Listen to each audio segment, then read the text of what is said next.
Hey, encourage people to come up with new ideas. Again, fast-paced environment, a lot of things going on, a lot of things happening here.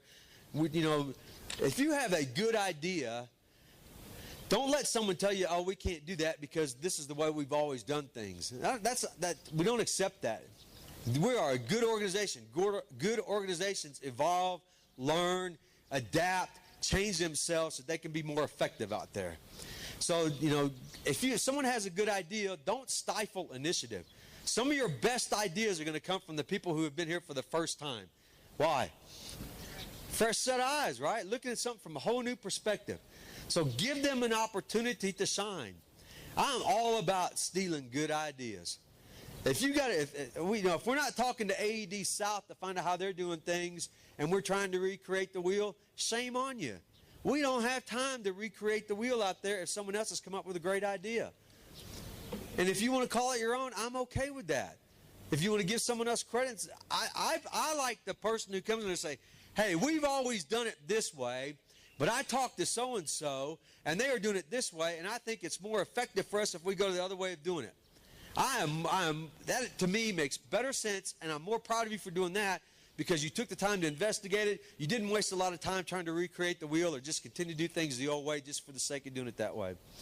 So steal good ideas from other people shamelessly.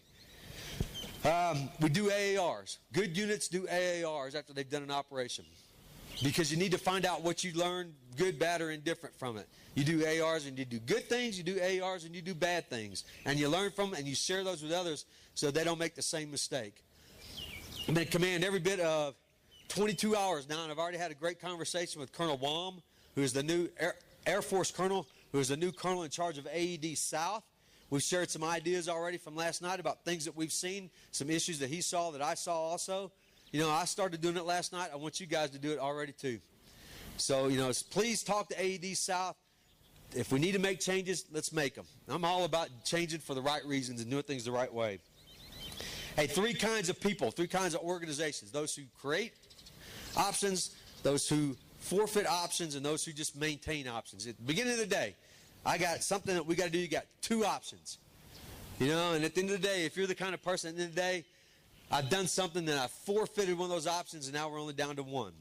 Or are you the kind of person that starts out with two options at the end of the day and because of my inactivity or my inability or my unwillingness to make a decision at the end of the day, I still have two options? Or are you the kind of person at the beginning of the day, you start off with two, and because you've talked to other people, you've gotten good ideas, at the end of the day, you now have 3 or 4 options. Who is that? What person do we want in this organization? What kind of organization do we want to be? The one that creates options, right? All about options and making sure that we're doing things the right way, the most effective way, and the most efficient way. So look for ways to create options. We want to create options for our higher headquarters. We want to create options for our customers, primarily in TMA. Most of y'all call them C-Sticka, but the name is NTMA now. So it's our job to help them create options. All right, let's talk about people. How do you treat people? Dignity and respect. Remember those 2 words. Dignity and respect. Now, two of my soldiers were killed on May 2nd, 2004. IED, massive IED. Took off the leg of an Iraqi soldier, wounded another one really bad, killed 2. 2 nights later, a source of ours told us where the guys who had done the IED where they were hanging out at, in a mosque in Ghazalia. We went there, arrested the guys. I went on that raid that night. Why did I go?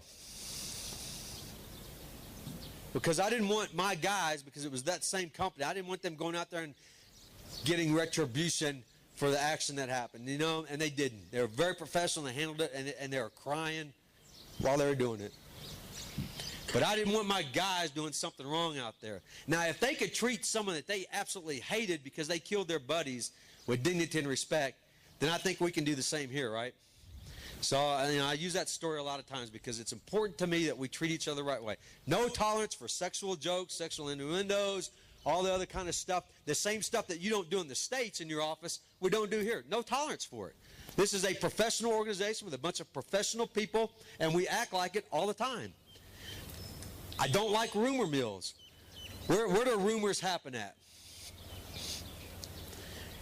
In places where you have a whole lot of people under a lot of stress and pressure in a small environment where we're all crammed in here and regular meeting places,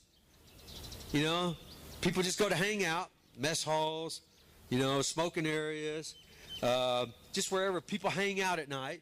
And I'm not saying smokers. I'm going to go out there and smoke a cigar too now. So, but I don't like rumors. Rumors are not useful, not helpful. And so, don't do those kinds of things. Be responsible for your actions. Be respectful of others. Treat them with dignity and respect, whether it's an Afghan national, whether it's one of our soldiers. Our soldiers, I've heard stories already of some of our folks that get off the plane, land here, they'll get on the fob here, and they'll say, hey, specialist, take my bags in my room. That better not happen. They carried my bags in my room, and I was like practically dragging them out of their hands so they wouldn't do it. But, I had other guys taking me to other meetings, and I was embarrassed by the fact they did it for me. I don't like that kind of stuff. Treat people with dignity and respect. Communication's critical, up, down, sideways, up to our higher headquarters, up to our customers, sideways, being the other districts, primarily AED South. But, if you want to talk to guys in Iraq or back in the States, go ahead and do that. Communicate constantly with the folks. That CC button is very good on email. Now, what I don't like on email is reply all. Okay, that button needs to be taken off email. It ought to be a conscious decision, when you reply to an email, who you reply to, because that makes you think about that little sign in the talk that says who else needs to know. So reply all. Having arguments on email, not useful. Not useful at all. Don't like to see that kind of stuff either. I read emails. I don't answer them all the time. So I've told the leaders in here, if you send me emails, I will read every email you send me. I won't answer you all the time. Just because I got too many of them, I don't have time. And just to say, hey, thanks on an email is a waste of my time and a waste of yours to have to read it. Make sure we're talking to our field offices. Again, bottom line, what are we about? Execution. Where do we execute at? Field offices execute, guys. We do all the things up here to enable the field offices to execute. So we have to talk to them constantly and make sure they are properly set up for success. I worked as a captain, a young captain. I was in the Fort Worth District area office at Fort Hood, Texas. Worked for a guy named Leon Carroll. I don't know if any of y'all know him or not. Leon taught me more about being in the Corps than anybody else I've ever worked for. And then when I became the district commander, I hired Leon to go down to San Antonio and run the hospital program down there for me, because Leon taught me what a field officer is supposed to do. And I have because of my time in there and just my time as a district commander, I have just an affection for those guys out there. That's a tough job, and we all got to realize that and make sure, particularly here, because heck, some of our dang FOBs have been taking indirect fire every other day. We've fortunate here. I've been in here on my PDSS about a week, and now 3 days here, and I have yet to hear a shot fired. But these guys are hearing it out there every day. So we got to make sure we're doing everything that we can. It's our job to make them successful so they can do our primary mission, which is execute. Share your lessons learned, good, bad, and ugly. Talked about that already. Steal good ideas. Hey, meetings. We have a lot of meetings in this district. And I'm all about meetings when they matter. So we're reassessing where we're at. I believe that meetings need to matter. Don't waste my time in a meeting just telling me stuff. I can read emails and get stuff. I can look at slides and get stuff. So I want meetings to matter. I want them to matter for me, but I also want them to matter for you. So when we have meetings, it's a conscious decision, something that we need to do in order to make sure that we are getting at what it's all about, and that's execution.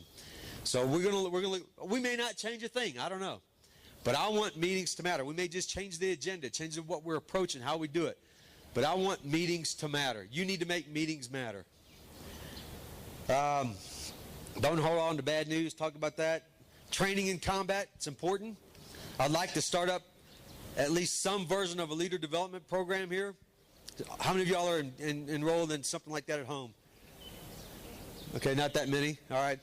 I don't know what we're going to do. I'd like to do something, whether it's just brown bag luncheons in the DFAC or in the conference room or just opportunities. What I'd like you to do, though, what works for me, because I like to stay engaged with this, is I like talking to people. Let me take that back. I don't like talking to people. I like people talking to me. I'm very introverted. I'm able to talk here now because I have notes to go off of, and I've actually practiced this a few times. So don't be surprised if I walk around your area in your office and I just sit down at your desk there next to your desk and say, hey, okay, what's going on? And have you tell me that. And don't expect me to carry the conversation, because I don't do good at it. That's why I married my wife. She does that for me. My wife carries all the conversations on in our house, and that's perfect for me. And like when we have functions that we have to go to, I just sit there and smile and do whatever she tells me to do, because I'm not a good talker. She is. And she's very smooth at it. So, you know, don't be offended by it if I don't talk to you. It's just my personality. I'm introverted. So, and also don't be offended if I don't remember your names, because I get my boys mixed up, and they're 27 and 22. So don't feel embarrassed if I don't remember your name. I just don't remember names very well. I've had people come up to, hey, sir, I was in Hurricane Ike, you remember? And like, sure, yeah. Thanks for what you did. You know, I just don't remember things like that. I'm sorry I don't. So don't be offended by it. It's just the way I am. But we do need to continue to develop our own personal leadership skills and our own skills here in what we're executing in the office. So find opportunities to train each other. If you guys would like me to come down to your office and talk to you about a particular topic on leadership, or you know what's going on in combat ops, or whatever the case may be, ask me now for a lunch or something. I'll come down there and sit down with you and talk to you about it. I like doing that kind of stuff, because I will learn more from you in the next year than you will ever even begin to learn from me. I have found that to be true in every organization I've been to. I feel like when I leave that I have contributed less to that organization than they have contributed to my own personal growth. And I'm sure that will be the same here. Because you guys are very smart and very intelligent and know what you're doing. I don't know your jobs. I know how to be a district commander because I've done that before. I know how to do combat stuff because I've done that before. But I don't know your jobs. I've never been a PM. I'm an engineer, you know, in training, but I would be the last one to ever drive across a bridge I designed. I wouldn't do it. So I'm not a good engineer. I'm not a PM. I'm definitely not a contracting dude or dudette. I couldn't do that. That pressure that those guys are under, I couldn't do that. I don't know your jobs. You do. Teach me your jobs. Teach me what you're doing. I don't even go into CFMs because I don't like it either. You know? But I expect you to know your job, and I expect you to tell me about what you're doing. I like to hear what you're doing. And when you're having issues with stuff, I like to know about it. As a battalion commander, I found out the easiest way and the best way to learn things was to sit down with the kids who know it. So the very first day in the job, as a brand new battalion commander, go out to a range, we're shooting machine guns out there, and I hadn't taken a machine gun apart in years. So I sit down with some private, and he spends an hour showing me how to take it apart, put it together, all this other stuff. Hey, that was one of the proudest moments of his short life up to that point, you know? Because he got to teach a battalion commander something. And he was an expert in it. I wasn't. I'm still not. He is. So, you know, y'all are the same. So don't hesitate to teach me what you're doing and tell me about things. Hey, guys, families matter. You know, when you deploy, you know, it was a hard decision for my wife and I to sit down there and say, yeah, let's go ahead and do this deployment. My wife did it because she knows how much that means to me in the Army. It's a hard decision for our families to do that. I know there are probably some of you who came here because you wanted to escape something going on. But that's hopefully a very small number of folks. The rest of you have the support of a very loving family at home. Please do your best to stay in touch with them, be in contact with them, ask how the kids' soccer games are going. Don't forget birthdays, don't forget anniversaries, things like that. That is so important that you stay in touch with your family. And then, you know, I heard all the things that we're doing, the MWR cafes and stuff, and I hope we can get that off and going here very soon. But, you know, I'm looking for good ideas there. If it is hard, and I don't know all the specifics about how hard it is to stay in touch with home, but you guys need to do that. Make sure though that you are telling your family how much you appreciate them. We have it much easier for the most part than our families do at home, right? I mean, my wife, here's what happened. Before I left here about 2 weeks ago, we had a tremendous number of storms in the Texas area. So my house was pelted with hail for about an hour straight. So my roof and my gutters had to be replaced. My truck, F-150, was pelted and now looks like Swiss cheese. So my wife has to get my truck fixed. You know, some other things happened with my mom that we got to take care of. All this stuff happened in the last 2 weeks, and all I could do is say, hey, baby, I love you, I'm leaving, bye. And she's stuck with all that stuff to do. She has to buy all the groceries. You know, my kids are out of the house now, find her own meals at night, you know, and all the other things that your spouses are going through also. Thank them for that every time you talk to them. Thank them for allowing you to do what you're doing over here and support they are supporting our country and our nation at war just as much as you are by the fact that they allow you to come over here. And it is a allow for a lot of us. Last thing on here is that I want you to have fun. And I'll refer back to an earlier bullet that we are in combat. But you will find out that you can also have a lot of fun in combat. And it ain't fun shooting at people and getting shot. I don't mean it that way. What is fun, though, is the relationships that you will establish with the people that you work with. You know, I still have a bunch of kids got out of the Army when we came back from Iraq. I still have a distro list with about 15 or 20 of them on that we communicate regularly and talk to each other, just send notes to each other. Because of the relationships that you form, it's very special. You know, and when you work in a high-stress, high-intensity environment, you form relationships, not inappropriate relationships, I don't mean it that way, but the bonds that you form as brothers in arms, sisters in arms, is tremendous here. And you can really have a lot of fun, and I expect you to have fun at your job. If you're not having fun, go home. I'm serious. Go home. Don't waste your time. Don't waste the organization's time being in an environment where you're not enjoying what you're doing and proud of what you do and feel like you're making a difference. Go home. I will help you do that. I want you to have fun and think, man, this is a great job. I had some great friends there, people I will stay in contact from other districts and other parts of the world that I didn't know. I'll stay in touch with them forever. We accomplished some great things there. We made a difference, and I'm very proud of what I did, and I had a great time there. Yeah, not every day is as good as others, you know. You get a rocket attack in here, that's not necessarily a good day, but, you know, you should still find ways to have fun and enjoy and be proud of what you're doing. So I want y'all to all remember that. Chief, stand up. Chief Brandow here is our senior enlisted person, but he also represents all of you. If you have an issue, you need to talk to Chief about it. You need to talk to Chief about this is your conduit for personnel issues. When the Chief speaks, he speaks on my behalf. The Chief speaks for me. So I want y'all all to understand that and understand, you know, what his relationship he and I have. He is my right-hand man. And I expect y'all to give him the same considerations if I was saying something. When he speaks, he knows what my intent is and where I'm going at. Deputies, raise your hand. Colonel Kitka, soon to be Colonel Benson. Those are my second in command. When they speak on my behalf. And there are times that I won't be here when they're going to be running things and making decisions. They speak on my behalf. Make sure y'all all understand that. I trust them implicitly with everything that we do and expect that they'll do great things too. All right, second page here is Soldier's Creed and the civilian Army Civilian Corps Creed. We're going to have posters made of those hung up all around the area in your offices, you know, just in different places throughout. I think it's important. I did this as a district commander before. I just had them blown up and hung around the district. I just think every now and then everybody needs to walk past that, and hopefully occasionally you'll read it and say, you know, I'm glad I saw that. It kind of reminds me what I'm doing here. So we're going to get posters made of those here very quickly and get them hung up around. You just need to read them every now and then and say, yep, this is what I'm doing. This is why I do it. You know, remind us of why we have the best people in USACE and why we're the best district in USACE. Cool.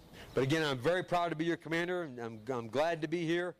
Look forward to continue to do the great things here for the next few years that you've been doing in the past. We'll all do this right, and you know, just don't embarrass us. Just continue to be the best district with the best people in all of USACE.